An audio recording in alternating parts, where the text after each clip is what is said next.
Why was UCF started?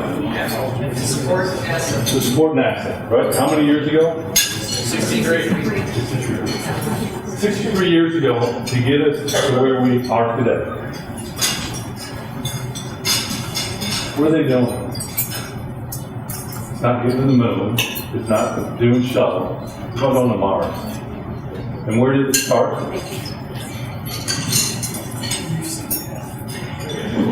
Yeah. It started here. Go nice. Right? Feel nice. We are doing this. Yep. And when you listen to him share with the students, it's an amazing thing. Because he's inspiring the next generation of kids that are going to do the next thing. You got to thank you. Thank you.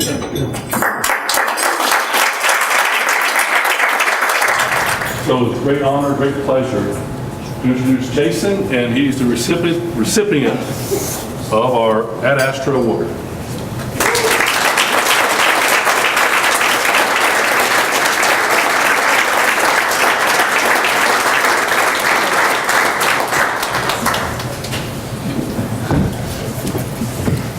All right. Well, what can I say? I mean, first, obviously, a big thank you to the dean and to the college, to the Alumni Association for bringing me out here. This is a really big honor. You know, I wouldn't be standing here today if it weren't for probably two things. First and most importantly are my parents sitting over here. There's another round of applause. And then it gets to the space station. It gets onto this laptop computer, which is actually, it's plugged into our 3D printer, which is inside of that big glove box device. And this laptop is, we have software on the ground, and we're actually able to control the laptop from our office. In that one little office in our building, you can put things into space, and the only other place in the Earth to do that are like launch complexes, like Kennedy Space Center. So if you want to put something in space, you go to Kennedy Space Center, or you go to this little room in our office and use a computer and send it there, which blows me away every time we're doing this. NASA uploads the part to this computer, then they give us permission to take over, and we go in and we send the part to our printer and tell it to start printing. We essentially have like remote desktop capability to the space station, which is really weird. Less than 2 hours later, Butch shows up. He still has no idea what he's about to find. The last time we talked to him, he said, "I wish I had a ratchet." And here he is opening the door of the printer, and here's Happy Butch with his ratchet. So this goes down in history now as the fastest anything has ever gone to space. Thank you. We have them take a picture of every part after it's printed. So there's Butch, and Samantha down on the left worked on the printer a lot too. So we've had a lot of fun, and for us this is really just the beginning. Like I said, I'm here because I believe we can colonize space, as crazy as it sounds. I found other people who also think it's a crazy idea worth working on, and that's why we started the company. But it's really nice to be back at UCF and to have all of you here to hear my crazy story and sharing the fun with me. So, thank you again, and let's have a fun night.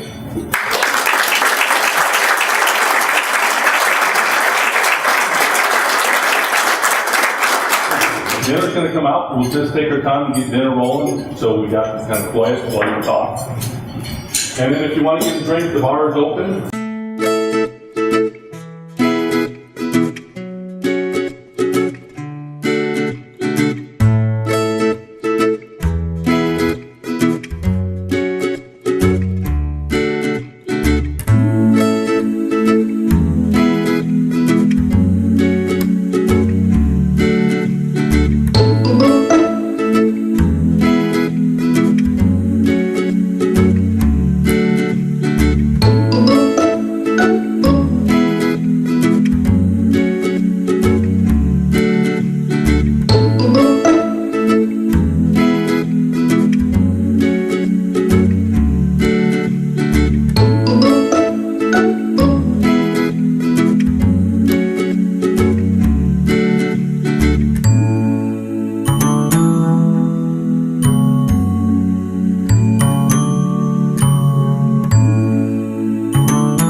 I've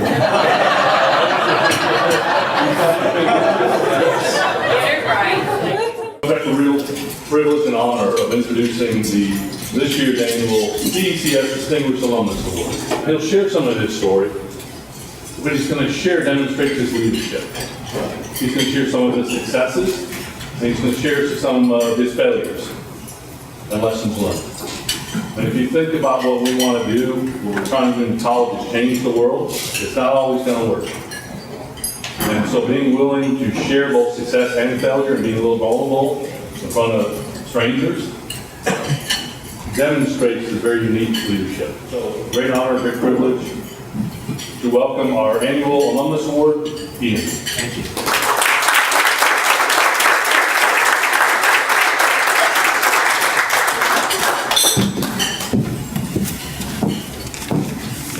Thank you, everybody. I really, really appreciate receiving this award. First of all, it was really exciting when I heard that I was going to be given this. It's something I never would have imagined, so many years ago. And I'm going to kind of share that story with you. Like, how did I get here today? I have a kind of a crazy, improbable journey.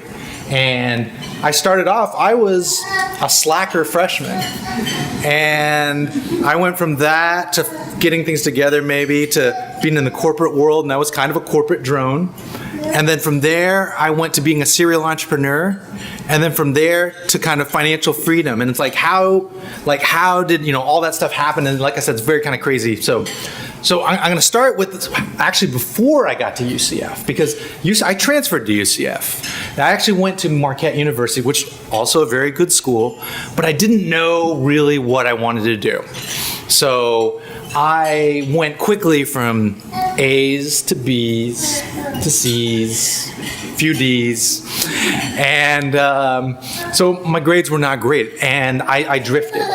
And what happened is, so I had that first year where I kind of was at Marquette, and I remember my dad, who's here in the audience right now, he doesn't realize he's going to be talked about, but that summer I came home and he's like, your grades are not looking very good. And I was like, yeah. And he goes, you know what?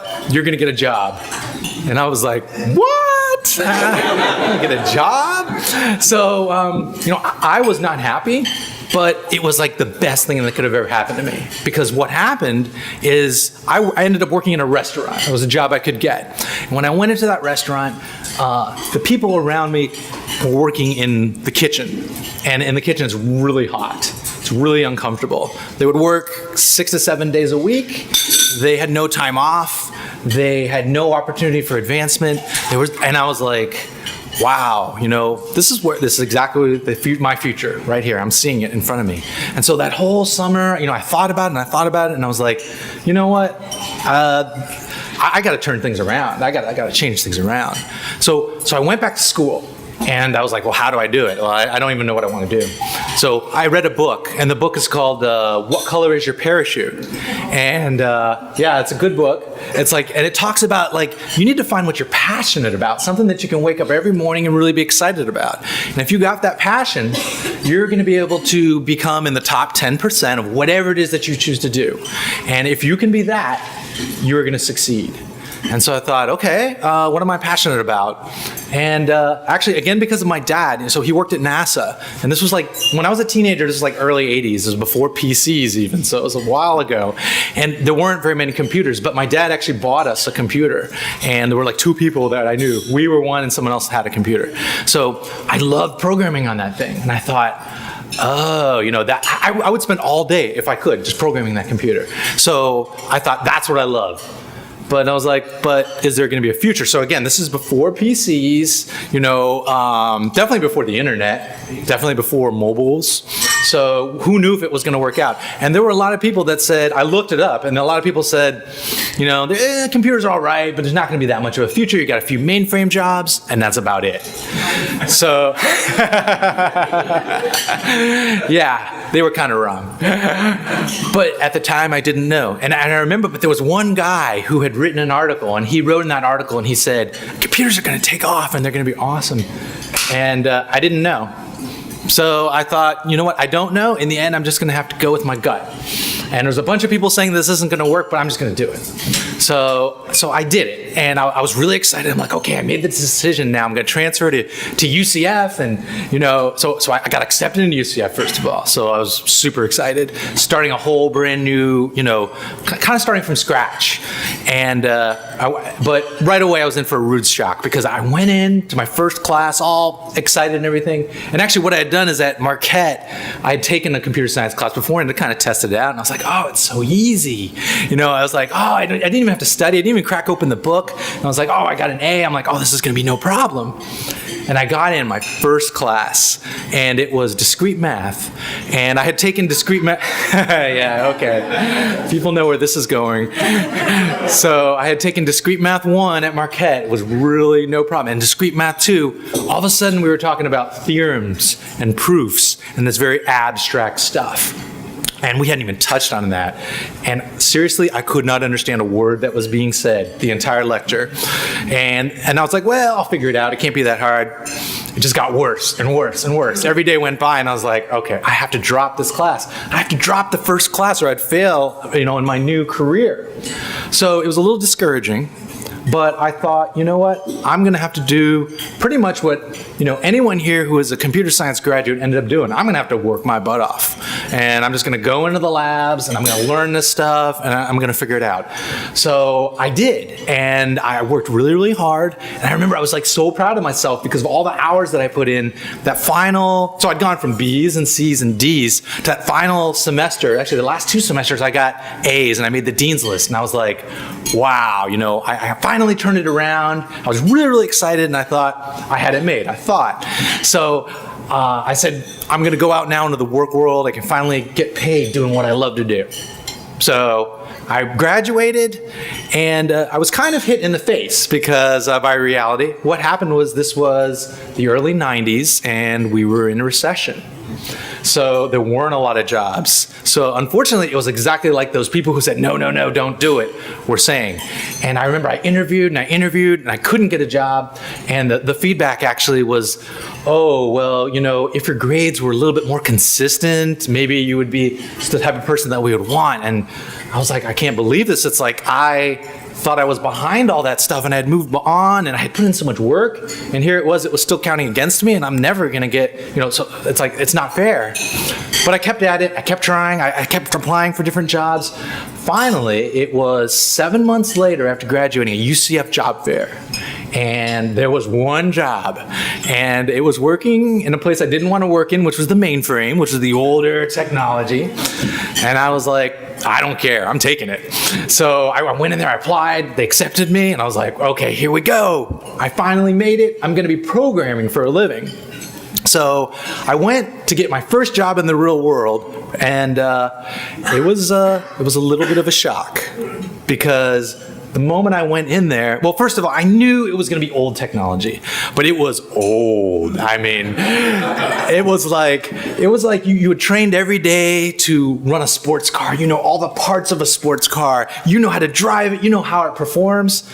And then they tell you, you know what? You're going to be driving this dump truck for the rest of your life. And then I'm like, oh, wow, that's a hard adjustment.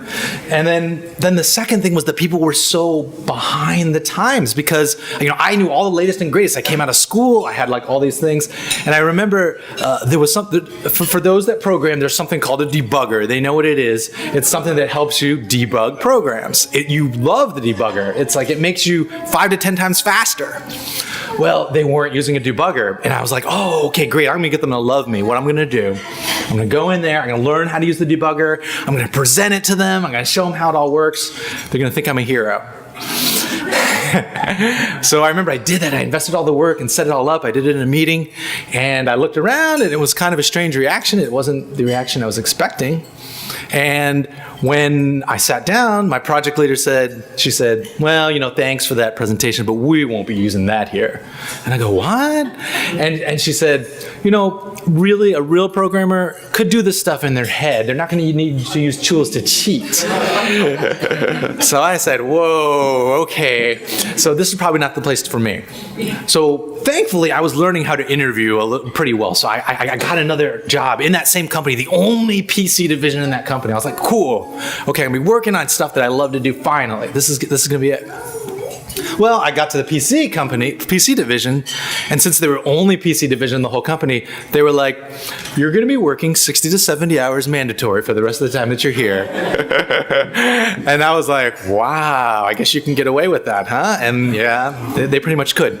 And I tried my hardest. I worked as hard as I could. And I remember after it was like 2 or 3 months in, and I was just burned out, and I was just like, I can't do it. I gotta take a shower or something. Like, it's just like 70 hours. You don't have time to do anything. So, I remember I took like 4 or 5 hours off that week. I thought no one would notice. Next day, my boss came in, and he was mad. He said, "You weren't here. You were supposed to be in here. You obviously don't have what it takes to be a programmer.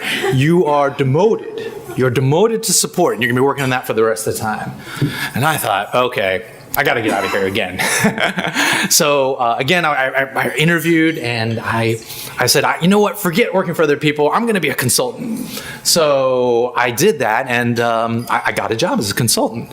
And what was so funny is I went from the peon, the guy that no one listened to, overnight, this was within 2 weeks, to all of a sudden the guy that everyone was paying a lot of money for, and everyone suddenly listened to me. Even though all I had done really was learn for 2 weeks, I'd learned how to program in Visual Basic. So it was like, I really wasn't that much of an expert, but they thought that I was. But I loved it, because what happened was they gave me responsibility, and they allowed me to do what I love doing all the time, and I was able to program. So I programmed so much stuff, and so it was great. So you'd think I'd finally found what I wanted. You don't get to do it very often. In fact, I would probably spend 40% of my day actually really programming. And then 60% of my day I would spend going in a meeting with people who probably should have set it up by email anyway. And, and they sit there and they just talk over each other, and no one's listening to what anybody's saying. And so-and-so doesn't want to do what's obvious because, that's cutting into his or her territory. And I was like, and it wore on me. It wore on me day after day after day. And finally I was like, no, there's got to be a better way. There's got to be a better way. So this was like getting to be late 90s. And I thought, you know what I could do? I'm going to start my own business. That's what I'm going to do. And today, that is a very natural thing. We have lots of stories of entrepreneurs, and we hear about that. But back then, if you told someone you were an entrepreneur, they would have said, I think that's a French word, but I don't know what that is. And the 10th person would have said, you don't have a job, do you? So it was not a prestigious thing at all. And thankfully, I did not know enough to know that. So I just did it. And so I was like, I'm gonna start my own company. So I was like, I can write software. I'm going to write software. So I came up what I thought was like the most brilliant idea. I was going to write this program that everyone was going to love. And I spent months honing it and perfecting it and getting it just perfect. Finally, that day of the launch, I launched it out there. And there was nothing. It was like the sound of crickets. And in fact, it never sold a single copy. And it was a complete and utter failure. And I remember I was so demoralized. So I just was like, and it took about a month for me to kind of group myself together. And I was like, well, you know what? Maybe it's not a complete failure. I probably did a bunch of things wrong that I could have done better. And I read about it, and I was like, oh, okay, I guess you have to do this thing called market research to find out that people actually want your product. My wonderful idea was probably not that great, which it wasn't.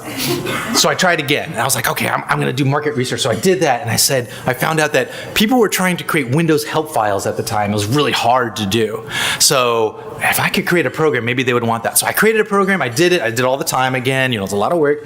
But this time people actually bought it.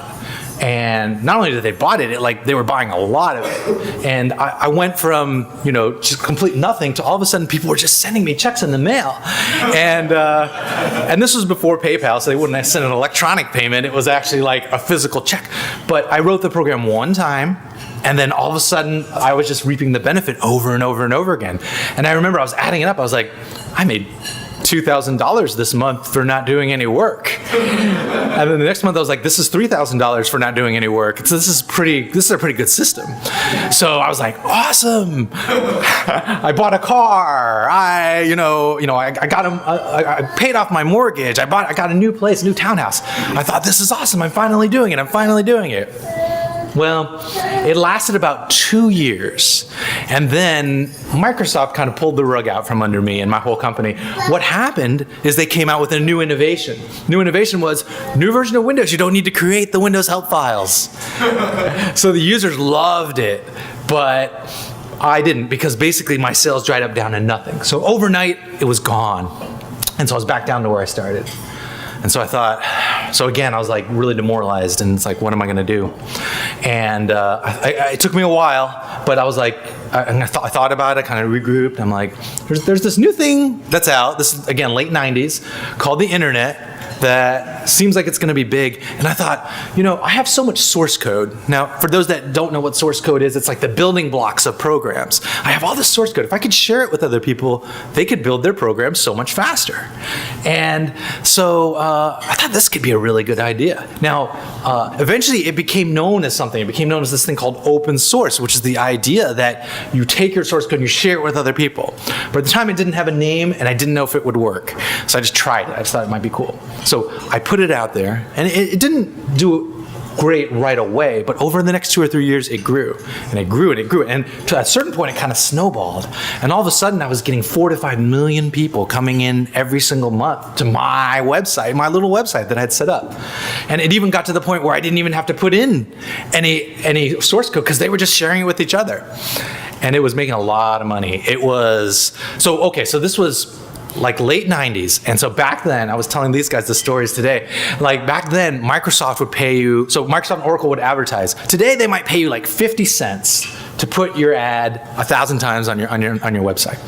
And we understand today that people ignore ads, you don't look at them. Well, back then, they would pay $50 to $60 to show your ad 1,000 times. So if you have 4 to 5 million people coming in, you're doing pretty well. You're like, wow, you have a great business. So I did have a lot of expenses, because back then there was no such thing as broadband internet. So I had to pay for these very expensive T1 lines to my own house.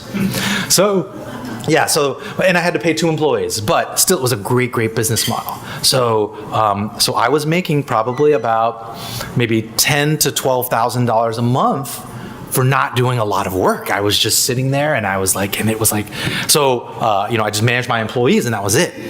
So I thought, I did it, I finally did it. That lasted for about a year and a half. And once again, change kind of intervened, and this thing called the dot-com crash happened.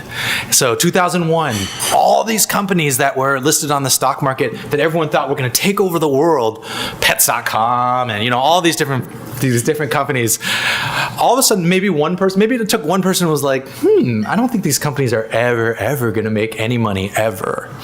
And then the people started piling. You're like, yeah. And all of a sudden, everything crashed. So the stock market crashed. We went into a recession. Jobs were lost. Every single one of my advertisers went out of business. So I went from making great money to nothing. And then worse than that, I was paying $6,000 a month in those T1 lines. So, and I couldn't get out of it. There wasn't like they could just disconnect it. You sign long-term leases. So there was no other way. So I was in big trouble. And I thought, okay, I got to find some way to get out of this. And so I thought about it, and I'm like, again, high stress situation, but thankfully I kind of just put myself in a calmer place. And I thought, well, I have an audience that's valuable. No one wants to pay it for it. What value do they have? And I thought, you know what? They are always asking me to do programming work. In fact, they bug me all the time. And they're like, hey, Ian, webmaster of Planet Source Code. That was the name of the site, Planet Source Code. Would you please program this for me? And I'd be like, I don't have the time to help you program your thing. You got to find someone else. Please, I'll pay you. And I was like, no. And I thought, wait a minute.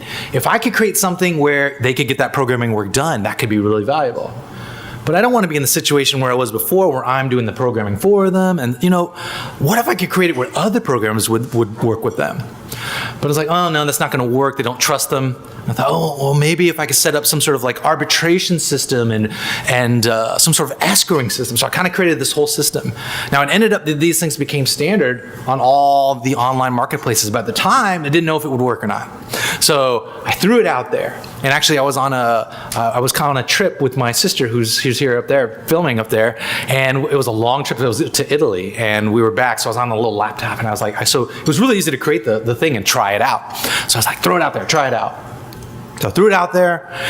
First month made $15. Not quite enough to solve my financial problems. So, but it kept growing and growing and growing. And I was like, I think this could actually take off. So one day, so I just kept working at it. I worked at it for, good 2 years, every day, just working very, very late hours, working. Finally, one day, I got a big break. And what that was a guy from the Wall Street Journal said, he emailed me and said, hey, I love your site. I've never heard of this idea. I actually hired a programmer to create something for me, and I want to do a full article on you and the programmer. Is that okay? And I said, is that okay? Of course. It's wonderful. Do whatever you want. So he did that. So the Wall Street Journal published a full article on it. And then after that, everybody had to do it. So it was Forbes, and it was Entrepreneur Magazine, and it was Fast Company, and CBS News and Fox News, and everybody was just like, once one gets you the publicity, everyone doesn't want to get scooped. So we're talking about this new idea of like how you could hire people remotely over the web.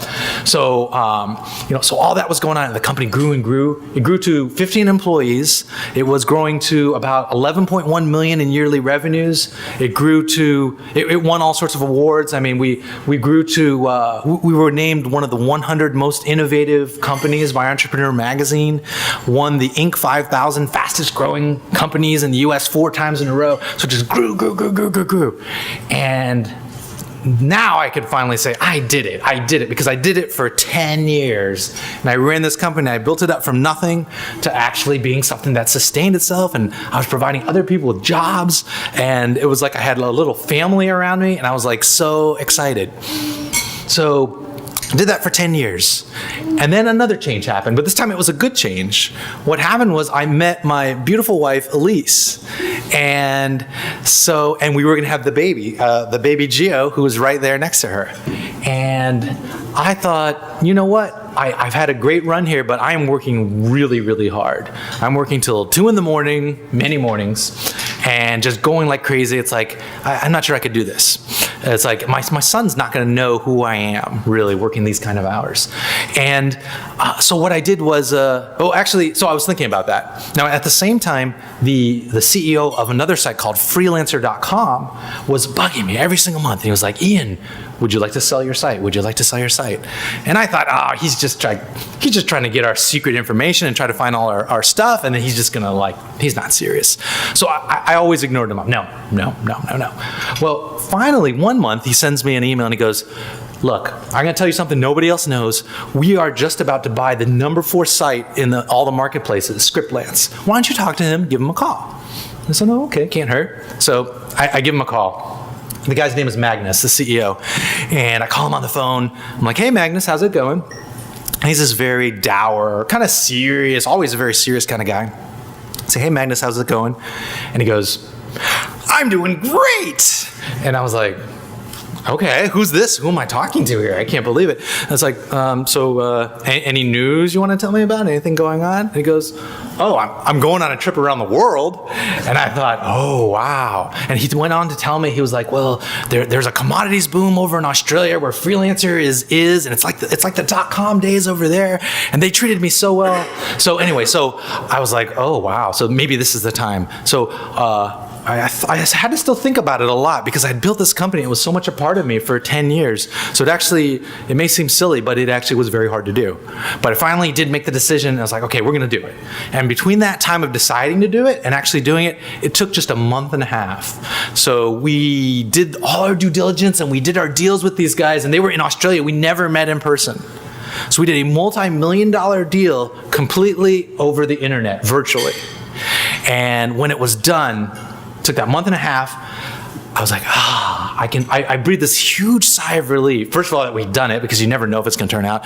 And second, it was like for the first time in my life, from that time when I was a freshman and I was like experiencing, that pressure of like what it would take to keep myself and make a living, I was like, I no longer have that.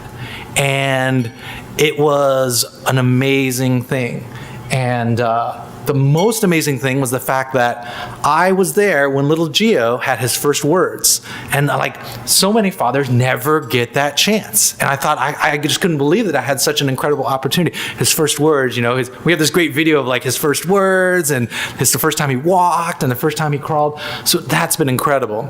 And then the other thing that's been incredible is that I get to spend all my free time with my best friend, Elise. And middle of the day, we'll just be like, I think we're just going to play hooky and go to the movies.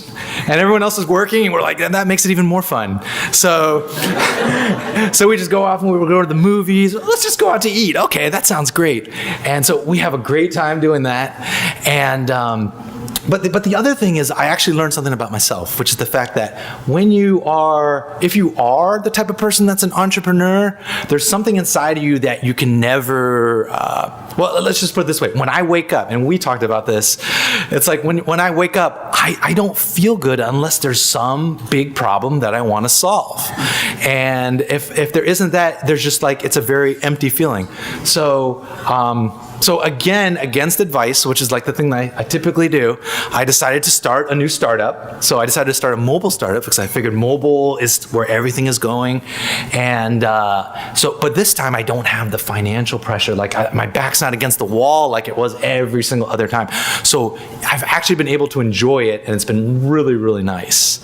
And then the other thing that I do is like I mentor. So people they'll hear my story and they'll be like, hey, can I ask you for some advice? And I'd be like, you know, just buy me lunch and I will give you more advice than you probably ever want to hear, you know? And so I do that.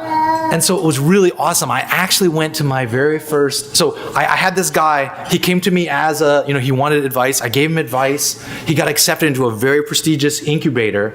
They accepted him, he graduated, then he was purchased by Stumbled Upon, and then he exited, and now he himself is now a serial entrepreneur. It's just like, it's like, it makes you feel so good. So, I'm looking forward to getting more involved with UCF too as well, and being able to give back, because it's like that feeling is just like so awesome. And I guess the other thing I do is like, I talk, I give talks. I talk at Startup Grind and Startup Weekend, and these sort of things. So anyway, that's my improbable journey, how I got here from being like that slacker, as a freshman to here. And I want to thank you all for listening to it.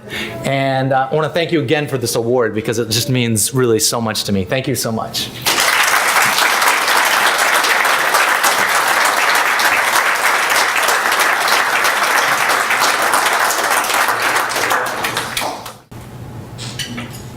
What makes them special? What are the characteristics that they had that went on their journey? Enthusiasm. Perseverance. Creativity. Initiative. Talk.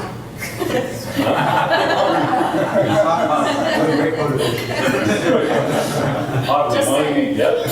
Innovation. Innovation. Drive. Creativity from the world. So as you're driving home tonight, just think about what you're creative about, what you're passionate about, what you need to persevere about, and how you're going to change the world. Because I think that's what we're about. That's what UCF's about. That's what the College of Engineering is about. That's what Michael's asked us to go do. And so these guys also said, hey, they're giving back. Oscar's giving back. Bev's giving back. Steve's giving back. To help the next generation of students. And Ian, Jason, thank you very much.